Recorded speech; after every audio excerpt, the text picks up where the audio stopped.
as a therapist, my job is to help them be the best version of themselves. As a teacher, I was an academic at Fordham University and Cornell. It's to help those students be the best version of themselves. As a manager, I realized that it wasn't about me, it was about helping my people be as good as they could be.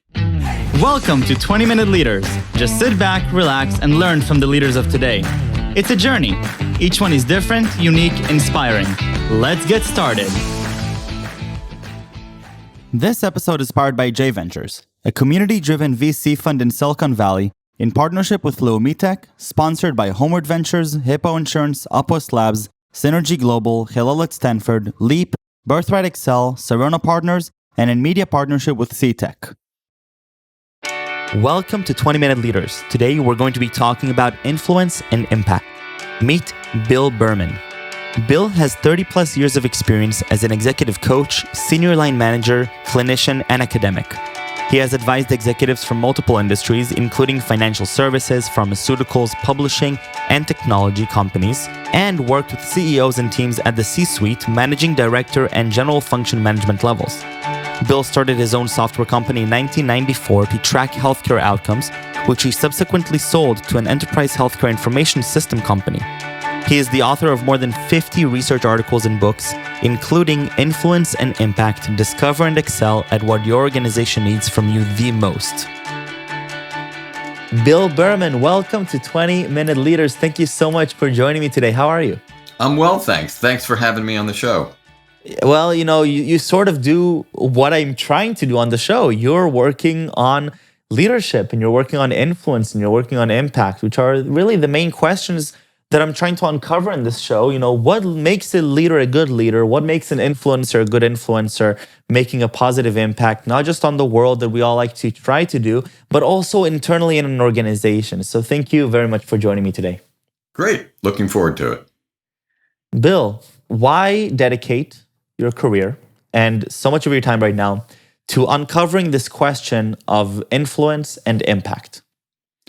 Well, I've done a number of things. I don't have one of those straight line careers. I started life as a clinical psychologist and then started a software company. And that's an interesting transition and then I sold my software company to another software company. And then when I left there, I started doing executive coaching. And during the course of that time, it became very clear to me, both in the management work that I did and as a coach, that a lot of times people think they're focused on the right things, and there probably are about 70% of the time, but they're not 100% focused on the right things. So I find they often are doing what's either more comfortable for them or what they're more familiar with, or they're doing what they wish the job was, or they're not doing what the part of the job that makes them anxious. So there are all these underlying reasons why people don't do it, but they're off the mark. And as a result, they're not able to have the impact that they want to have because they're focused on what their needs are rather than what the needs of their manager are, what the needs of their stakeholders are, what the needs of their company is. Right. And so, but where did the curiosity for this stem from? Because I'm a clinical psychologist, entrepreneur, working in companies, and then turning to be an executive coach. What makes somebody become an executive coach? There are a lot of people who go into executive coaching. For me, my whole adult life has been about helping other people be the best version of themselves. So as a therapist, my job is to help them be the best version of themselves. As a teacher, I was an academic at Fordham University and Cornell. It's to help those students be the best version of themselves. As a manager, I realized that it wasn't about me, it was about helping my people be as good as they could be. Right? I wasn't the one who was meeting with clients and implementing software systems. It was my people who were doing it. So I had to get the best out of them. So all along the way, it's been about helping people be what they're capable of being. Right. So it's just been sort of the driving force in my life. It probably comes from my let me mother ask who you, did that. Sorry. Let me ask you is a question that may sound trivial, but I think it's a crucial one to really understand. Why is this not easy? Why isn't it straightforward? If I'm in a leadership position, or if even if I'm not, I was an officer in the military, and they tell us that we have to command 360 degrees. We don't only make an impact on those that, below us in command, but also those that horizontal and above. Why isn't it a natural thing for us to be able to do well? There are two reasons. One is emotions. Our emotions get to drive our behavior, sometimes with our knowledge, sometimes without our knowledge. But fear, anxiety, desire, passion, all of those things affect how we behave. And if we're not careful, if we're not watching that, it'll take us sometimes down the wrong road. The other reason why people don't get it right is that they're not looking in the right place. They're not agile. They're not flexible. So what we talk about in the book is that there are two things you have to do to have influence and impact. Number one, you have to know what your job is and do it on a regular basis. And the second is you have to understand what the culture is of the organization, and you have to adapt to that culture. Because that's the other reason why people get in trouble is they come with a certain style, with a certain approach, and they don't think they need to adapt to the organization they're in. But organizations have strong cultures, just like countries have cultures and ethnicities have cultures. And if you're not attentive to those, it's going to make it very difficult for you. Right. I can definitely see that and see how that translates to myself. So you're working with some remarkable people in all sorts of industries, and I'm looking at myself now, and a lot of my peers that may be listening here, the young entrepreneurs that are we're on our journey, whether we're engineers, a small piece of the puzzle, or whether we're in managerial positions. What are some things that we should be keeping in mind from your insights, especially looking at influence and impact, that we can employ to be better leaders 360 degrees? So the most important piece of being a leader is remembering that it's not about you, right? It's not. And that's where people get in trouble a lot of the time. Fundamentally, you are there because of your expertise. You are there because you're able to execute on a regular basis. But as a leader, you're there fundamentally because you can help other people be successful, right? You've seen this in the military. You can't be successful if the team around you isn't doing their job, right? Right. It's your job to make sure they're going to the right places. They're doing what they need to do. And in today's world, most business settings, you don't influence because you're saying to people, you have to do this. It's not the military anymore. You're saying it's all based on collaboration and influence. I can't tell you how many people I work with where the person who they report to doesn't actually control what they do, and the people who want them to do things aren't really involved in what they aren't their direct line managers. So, for example, I was coaching the general manager of a group, and the entire sales force didn't report to him. So He was responsible for the finances, but there was a central sales organization, and all of the salespeople reported up to that person. So their incentive comp wasn't done by him; it was done by the salesperson. So he had to influence people to sell what he wanted them to sell. So and I can give you countless examples of situations like that, where you just don't have the level of authority that you had in the 20th century.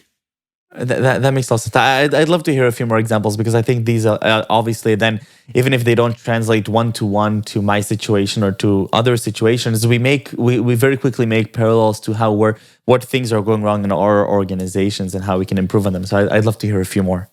So I was working with a woman who was in reliability engineering. So she had a team of about 20 people. And their job was to make sure that the software that people were running in the organization was running efficiently and effectively.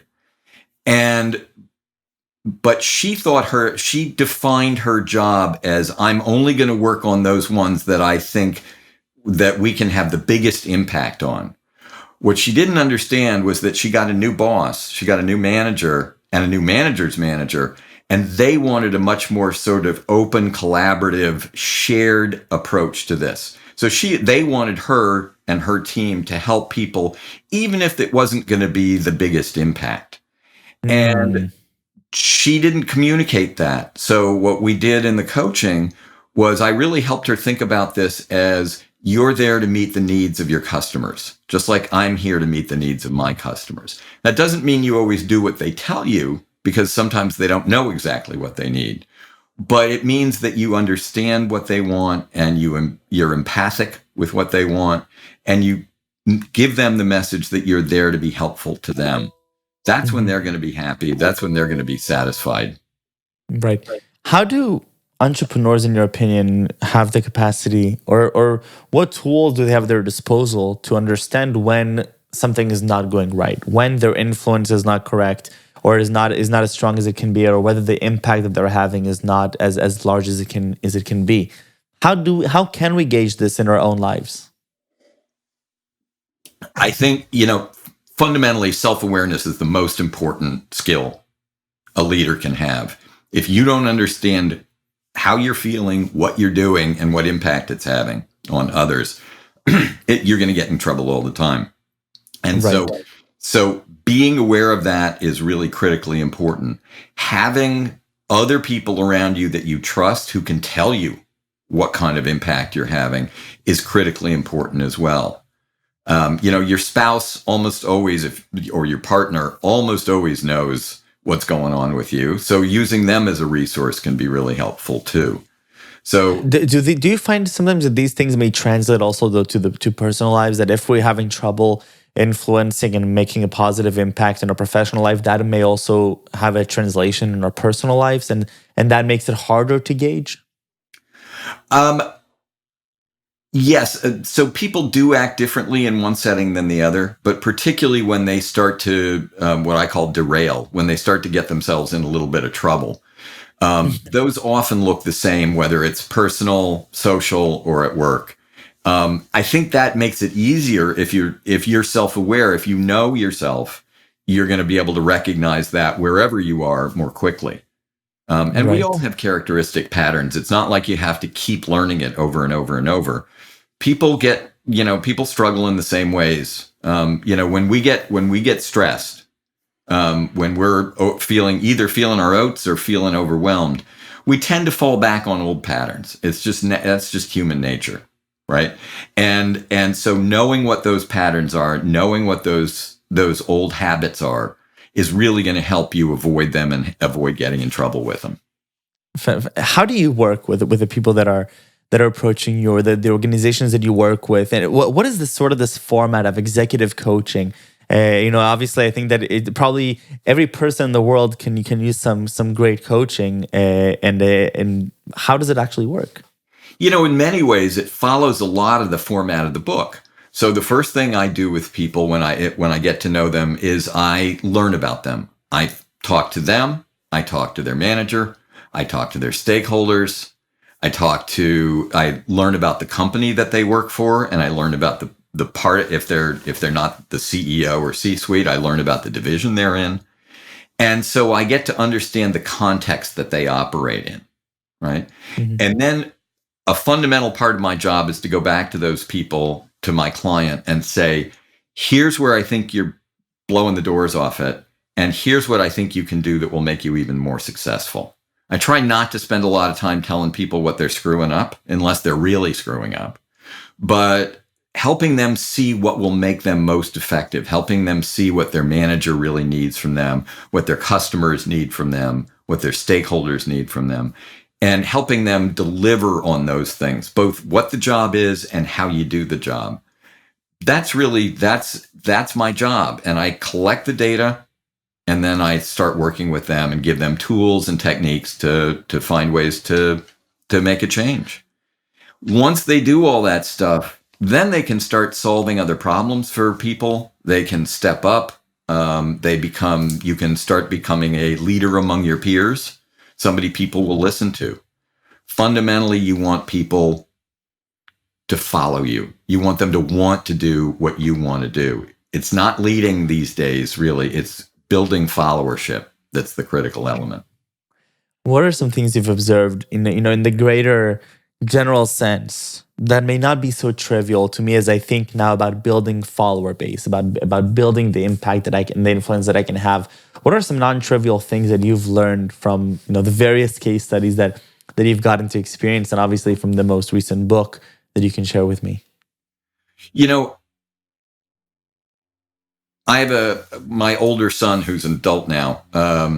He had, when he was in 11th grade, he had a teacher who was incredibly tough on him.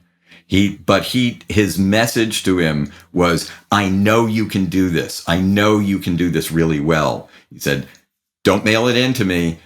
Don't send me stuff that's not as good as you can possibly do. So he was tough on him, but he believed in him. And I think that I see that again and again and again. It's not a matter of whether you're tough or lax. It's not about being nice to your people, but it's about believing in them and believing that they have the capability. That's incredible. How do we show to people that we believe in their ability? Because I'm guessing it's not just the words that we may use to encourage that, because there has to be something that's unheard or unseen that can also give that impression and can be just as powerful. People say that 80% of communication is nonverbal.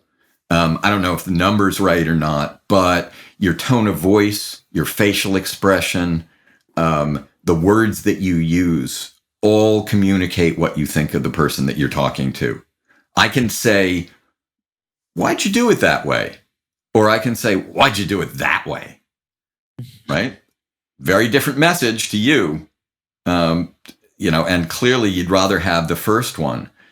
Or you can say, you could have done better than this. Or you can say, you could have done better than this. Same words, but you different tone. And it's that tone oftentimes that gives away what you really think. So you got to be careful about small things like the words you choose, the tone you have, the eye contact you make, the posture you have. You've got to watch your nonverbal language, because that gives you away a lot of the time. I'm gonna need to spend some time to reflect on what you just shared, because I think it's something that's remarkably important here. This idea that it's not about being nice or not being nice. It's about the belief, right? And people want to feel empowered. People want to feel trusted, and having that power and autonomy to go and do things and fail, but fail and learn to eventually succeed. And this is definitely something, Bill, that I'm going to be taking to my own journey. And so I'm already very, very thankful for this. And so, Bill, I want to spend the last few minutes understanding you a little bit better. Sure. Reflecting now, on your leadership, did you learn some things about yourself?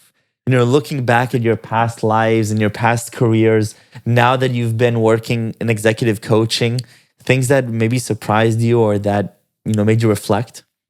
Absolutely. I'm always learning about myself. I learned a long time ago that I have to manage my workflow very carefully, because I get excited about new ideas and new things.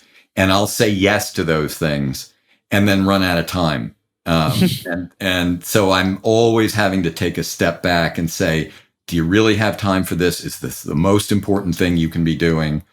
What's the opportunity cost of doing this other thing? So it never goes away for me. I'm always finding myself in a situation where I'm a little overcommitted, where I'm not as focused as I need to be, and I have to pull back.